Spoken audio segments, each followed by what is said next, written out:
আসসালামু আলাইকুম ও রহমতুল্লাহি ওয়া বারাকাতুহু। আজকে আমরা কোরআন হাদিসের আলোকে জাহান্নাম থেকে বাঁচতে এবং জান্নাতে যেতে যে পাঁচটি কাজ করণীয় সে ব্যাপারে কিঞ্চিত আলোচনা শুনব।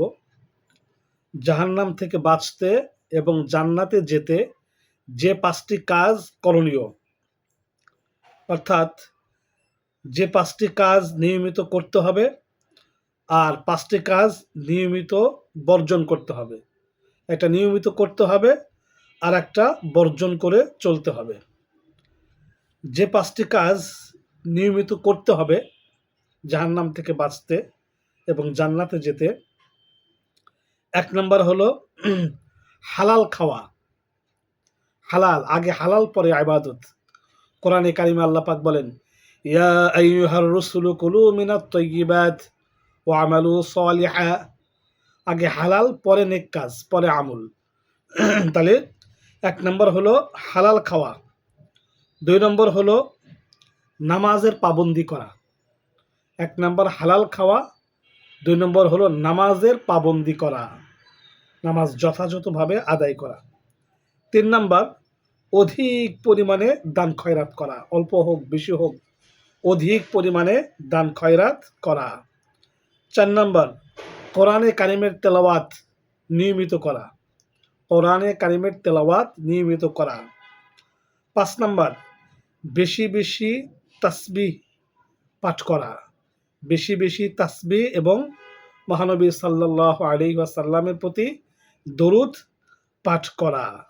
এই পাঁচটি কাজ নিয়মিত করতে হবে। আর যে পাঁচটি কাজ বর্জন করতে হবে তা হলো, এক নম্বর হারাম বর্জন করতে হবে, যাবতীয় হারাম থেকে বিরত থাকতে হবে। দুই নম্বর যাবতীয় মিথ্যা থেকে বিরত থাকতে হবে। আল্লাহ রসুল বলেন, আল কিযবু রাসুল খাতিআহ, মিথ্যা হলো সকল পাপের মূল বা মা বা আকর। মিথ্যা থেকে বিরত থাকতে হবে। তিন নম্বর হলো খেয়ানত, সব ধরনের খেয়ানত করা থেকে বিরত থাকতে হবে। চার নম্বর হলো চগলখড়ি, চগলখড়ি করা মারাত্মক গুনাহ। মহানবী সাল্লাল্লাহু আলাইহি ওয়াসাল্লাম ইরশাদ করেন, লা তাদখুলুল জান্নাতা কাত্তাতুন, যে এদখুলুল জান্নাহ কাত্তাতুন, চগলখোর কখনো জান্নাতে প্রবেশ করবে না।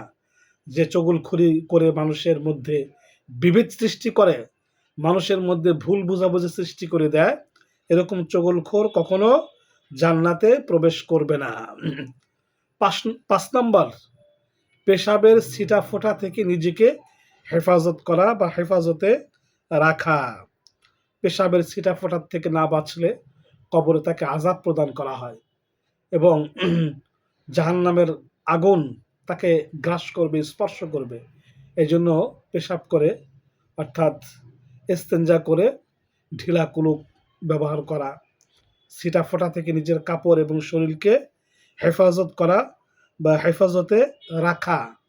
এই পাঁচটি কাজ যদি আমরা প্রথম পাঁচটি কাজ নিয়মিত করি আর পরের পাঁচটি কাজ যদি বর্জন করি, আশা করা যায় আল্লাহ পাক রব্বুল আলামিন আমাদেরকে জাহান্নাম থেকে বাঁচতে এবং জান্নাতে যেতে অবশ্যই আমাদের তৌফিক দান করবেন। আমরা যেন এই পাঁচটি কাজ নিয়মিত করি এবং বর্জন করি। আল্লাহ পাক আমাদের সেই তৌফিক এবং সেই সামর্থ্য দান করুক, আমিন।